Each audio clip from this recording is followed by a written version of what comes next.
was my first experience in boarding school. They have these open spaces where you take shower. Almost the entire school came looking at me there without clothes. I can never forget that experience because it really made me wonder what was really wrong with me. And see, I was a young teenager, and here is more than 400 eyes like looking at me. I really felt down, and my esteem that I had really struggled to build on was totally dismantled.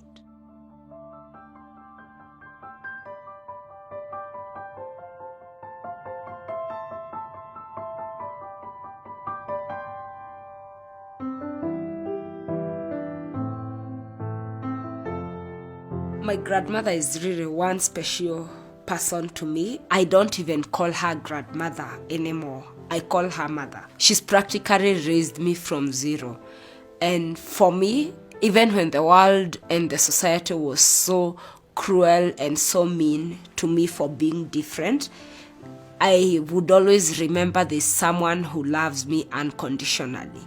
Because I remember I was with my grandmother. She was always having confrontations with them, like, she's not Mzungu, she's called Jayne. So you see, to my grandmother, she really humanized me, while everybody else objectified me.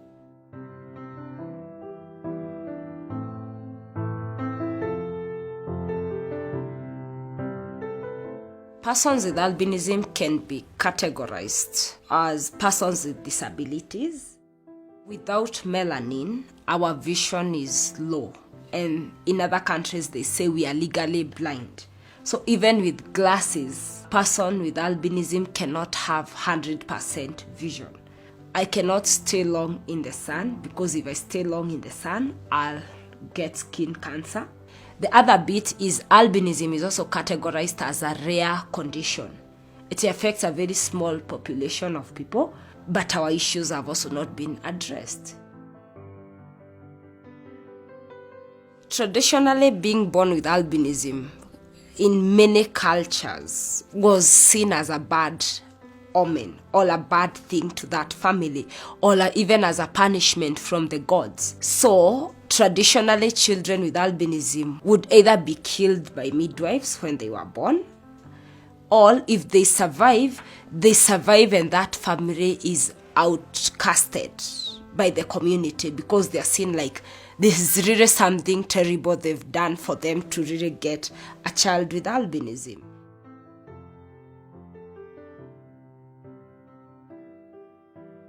I realized I was different from when I was very young. Even when I joined kindergarten, I knew I was different from other kids, because first, the way everybody would stare at me. I remember there are even mothers who would tell their children not to play with me because they could get albinism by playing with me. So for me, I knew I was different, and I also knew I was different in a negative way. We are teaching a class with a new student. With students with albinism. With students with albinism. How will we put it that they don't see like we are talking about? My biology teacher literally skipped that subject, that unit, and moved to the last one because I was in that class. Do you think that was justice to me? No. Was it even justice to other learners? No. Why teach about sickle cell anemia and you can't talk about albinism? And the more we talk about it, the more even their classmates understand the conditions their colleagues have. You get what I mean? So, and... No, you're actually looking at something that favors you. Yes. Mm-hmm. Then you're not choosing sides. You need to put your foot down and decide.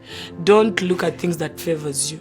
You see, like the way someone would think of having a kid or a sister or somebody with a condition like maybe blind or something like that. You know, albinism has always been ranked in the same. And you just have to find a way of running and carrying it along with you. So it has taught me that there's just no limitations to anything. Usually when you meet people with albinism, they actually act like they're trying to hide from the world. So I thought we were just kind of different. She's amazing and super confident in everything she does. Her confidence is something which really stands out. That confidence in her really challenged me to be brave and do whatever I need to do in terms of making the world a better place for other people with albinism. Put your hands together now and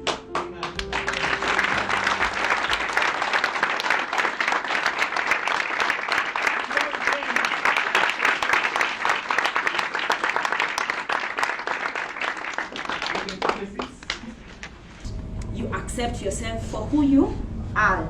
And at that point, even if anybody says what about your weakness, your self-esteem is always on top of the room. The minute I realized I couldn't live under what other people said about me, I started building my own story and my own life. So I started building on my personal esteem, and it would never be affected by what other people said about Jayne. So from self-awareness, I gained self-acceptance.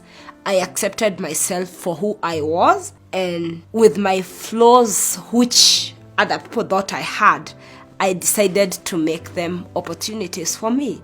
So for me, if you ask me if I have any flaws, I actually don't have any. I'm flawless. As long as you have albinism and you live in a society that is practicing witchcraft, you can never feel safe. I personally don't feel safe, and I know that's the story of so many other persons with albinism, because even when you walk on the streets, even here in Kenya, you'll hear people calling you banknotes. The common word they use in Kenya is pesa. Ndio hizo pesa, like there goes money. So when you hear such a statement, you know there's the potential of you being money. And I'm also never sure when my day will come, probably, to be a victim.